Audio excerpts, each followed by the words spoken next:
പ്രിയപ്പെട്ട കായിക താരങ്ങളെ, സഹോദരി സഹോദരന്മാർ, സംസ്ഥാന സ്കൂൾ കായികോത്സവത്തിനാണ് ഇന്ന് സമാപനം കുറിക്കുന്നത്.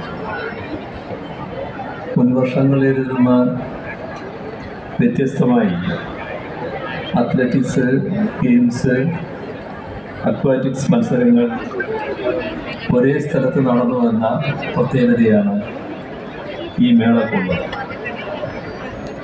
ഇവിടെ പറഞ്ഞു, ലക്ഷത്തോളം കായിക പ്രതിഭകളാണ് ഈ മേളയിൽ